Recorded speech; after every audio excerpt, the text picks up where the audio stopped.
Hi friends, good morning. ఏం చేస్తుర్రు? ఎలా ఉర్రు? ఇక మేమైతే బతుకమ్మ పూజిస్తానికి అయితే రెడీ అయినాం. పత్తి చేనులకైతే ఈరోజు పోవట్లే, పత్తి అసలు ఏరట్లే.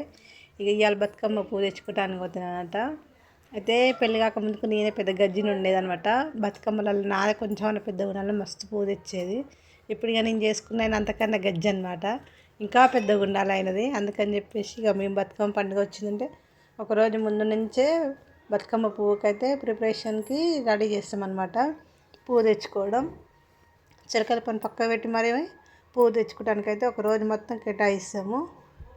ఇంకా సంచి బస్తాలు అన్నీ చదువుకొని ఇంకా ఆడ కూర్చున్నా. ఇంకా చూడుర్రి, ఇంటి ముందు పట్టుగుచ్చుల చెట్లు, బంతి చెట్లు చాలానే పెట్టినాం, కానీ ఈసారి అయితే ఏమని ఉయ్యలేదు అసలు. బంతిపూలు అయితే మొత్తమే రాలే. పట్టుగుచ్చులు వచ్చినాయి కానీ అవి కూడా ముద్దలు ముద్దలు అయితే పూయలే అనమాట. కొంచెం ఏదో రెక్కలుగా పూసినాయి. ఇక మేమైతే చదువుకొని పోతున్నాం అనమాట. చిలకలకైతే వచ్చింది, చిలకలకు పోవాలి. ఇంకా చూడండి, సంచి కట్టుకొని నేను బయలుదేరుతున్నా అనమాట. ఇక ఊరికి పోతున్నట్టే ఉంది, ఊరికేం పోతలేను, బతుకమ్మ పువ్వుకే పోతున్నా. ఇక పోవడానికైతే తయారైన తాళం వేసిన అనమాట. ఇక చెప్పినా కదా, పట్టుగుచ్చులు అయితే వేసినాము ఇంటి ముందు అని చెప్పినాగా. ఇగో ఇయ్య అనమాట, ముద్దలు ముద్దలు ఉయ్యలే, రిక్కలు పూసింది అనమాట. ఇక చూడూరి మస్తుగా వేసినాము, వేయడం మస్తుగా వేసినాము. ఇక టైంకి కావాలంటే దొరకాయి కదా, మేమైతే ముందు జాగ్రత్త పడి బంతి నారు పోస్తాం, పట్టుగుచ్చులు నారు పోస్తాం, అన్నీ పోస్తాము. ఇక కంది చెట్లు పడ్డాయి 2-3. ఇక బంతి పువ్వులు అయితే చూడు, ఒక్క పువ్వు చిన్న పూసింది, అది ఇట్లా. ఇక ఇదైతే చాలా ముందు పడ్డది చెట్టు, అదే పడ్డది, అందుకే దానికి కొంచెం గుర్తులు ఉన్నాయి, 2-3 పువ్వులు.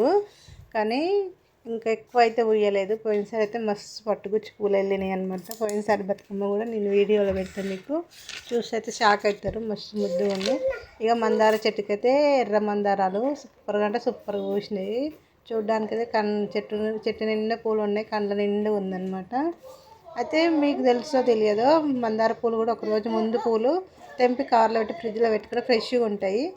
తెల్లారితే మాత్రం వాడిపోతాయి కాబట్టి ఒకరోజు ముందు పూలు కూడా మనం పెట్టుకోవచ్చు ఫ్రిడ్జ్లో. మందార పూలు ఏం ఖరాబ్ కావు. ఇక మేమైతే ఇక వచ్చేసినాం అనమాట చిలకలకి.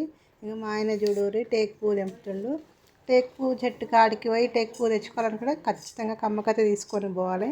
దూరం నుంచి చూస్తే చెట్టు పువ్వు కిందికే ఉందనిపిస్తుంది, కానీ అంత ఈజీగా అందదు. కమ్మకైతే తీసుకొని పోయినామంటే మనం ఎంత అంటే అంత పువ్వు కోసుకొని రావచ్చు. ఇక మా ఆయన చూడూరి కోస్తుండ అనమాట. ఎరిన పువ్వు అంతా కలెక్ట్ చేసి బస్తాలో పెడుతున్నా. మళ్ళీ బస్తాలకి వెళ్ళి పెట్టుకొని ఇంటికి వెళ్ళాక మొత్తం మళ్ళీ చిన్న చిన్న రెక్కలు చేల్చి కట్టలు కట్టాలన్నమాట. కట్టలు కట్టి కలర్లు అద్దాలి, చాలా ప్రాసెస్ ఉంటుంది. కానీ అంత ఈజీగా పెద్ద బతుకమ్మ అవుతుందా? కష్టపడితేనే పెద్ద బతుకమ్మ అవుతుంది. అందుకని చెప్పేసి ఇక మీరు చూడూరి, నేనైతే పువ్వు ఏరుతున్నా. చూడూరి పువ్వు ఏరుతున్నాను, పువ్వు ఏరుకుంటే ముచ్చట్లు చెప్తున్నా. అవి చూడరు, మీకు కావాలన్నా అంటున్నా అనమాట. కావాలంటే రారి మా ఊరికి, మస్తు ఉన్నాయి టేకు చెట్లు, మస్తు ఉంది పువ్వు. ఇక టేకు పువ్వు అయితే తెంపినాం అన్నట్టు. ఇక చూడరు, అందినంత వరకు తెంపుకున్నాము. ఆ చెట్టు అయిపోయింది, ఇంకో చెట్టు కాడికి వచ్చినాం అనమాట. ఇంకో మా ఊర్లో అయితే చిలకల పోయే బాట పంట అయితే మస్తుగానే ఉన్నాయన్నమాట టేకు చెట్లు. కానీ అందరూ అంత ఇంట్రెస్ట్గా అయితే ఏం నింపుకురారు. చేస్తారు, పెద్ద పెద్ద బతుకమ్మలు చేస్తారు. ఇంకా ఏం వచ్చేసి మా అక్క కూడా ఇక మేము పోవడానికని ఇంటికి పోతుంటే వాళ్ళు మాకు పువ్వు కావాలని వచ్చారు. అయితే ఇక వాళ్ళకి అందదని చెప్పేసి మాకు కొంచెం అందదుగా వచ్చి తెంపివ్వని వాళ్ళ మర్దిని అడిగితే ఇక మా ఆయన వచ్చి తెంపిస్తుండ అనమాట. ఇక తెంపించే ముందు అయితే మేమైతే మా అక్కను ఒకటి అడిగినాం అనమాట. ఏంటిదంటే ఇక చూడరు, పట్టుకొచ్చారు కూడా తెంపుకున్నాం. ఇంక ఉన్న పూలు లేని పూలు మాకు దొరికినంత వరకు తెంపుకొని ఇంటికి పోతున్నాం. Bye bye.